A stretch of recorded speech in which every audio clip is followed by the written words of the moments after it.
Chapter 8 Post-CORDA Lapides. After having sketched its moral face, it will not prove unprofitable to point out, in a few words, its material configuration. The reader already has some idea of it. The convent of the Petit Picpus Saint Antoine filled almost the whole of the vast trapezium which resulted from the intersection of the Rue Polonceau, the Rue Droit Mur, the Rue Petit Picpus, and the unused lane, called Rue Aumarais on old plans. These four streets surrounded this trapezium like a moat. The convent was composed of several buildings and a garden. The principal building, taken in its entirety, was a juxtaposition of hybrid constructions which, viewed from a bird's-eye view, outlined, with considerable exactness, a gibbet laid flat on the ground.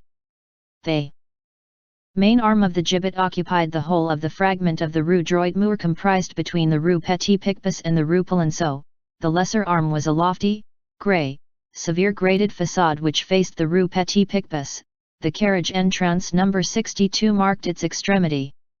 Towards the centre of this facade was a low, arched door, whitened with dust and ashes, where the spiders wove their webs, and which was open only for an hour or two on Sundays, and on rare occasions, when the coffin of a nun left the convent.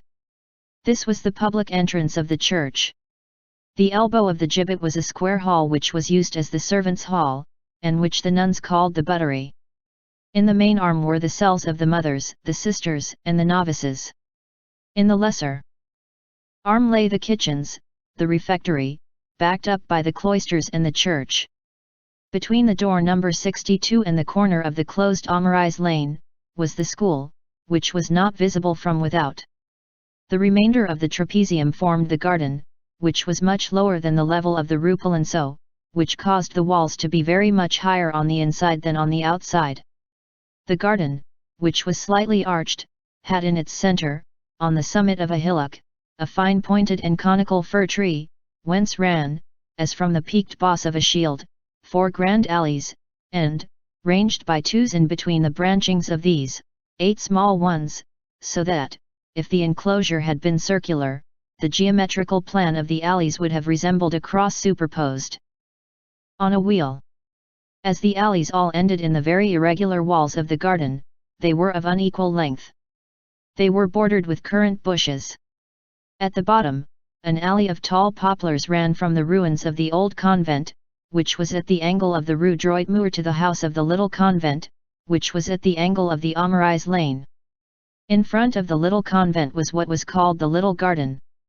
To this whole, let the reader add a courtyard, all sorts of varied angles formed by the interior buildings, prison walls, the long black line of roofs which bordered the other side of the Rue Polonceau for its sole perspective and neighbourhood, and he will be able to form for himself a complete image of what the house of the Bernardines of the Petit Picpus was 40 years ago. This holy house had been built on the precise site of a famous tennis ground of the 14th to the 16th century, which was called the tennis ground of the 11,000 devils.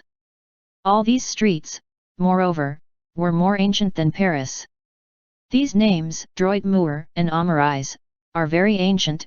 The streets which bear them are very much more ancient still. Aumarais Lane was called Mogout Lane, the Rue Droit Mur was called the Rue des Églantines, for God opened flowers before man cut stones. Chapter 9.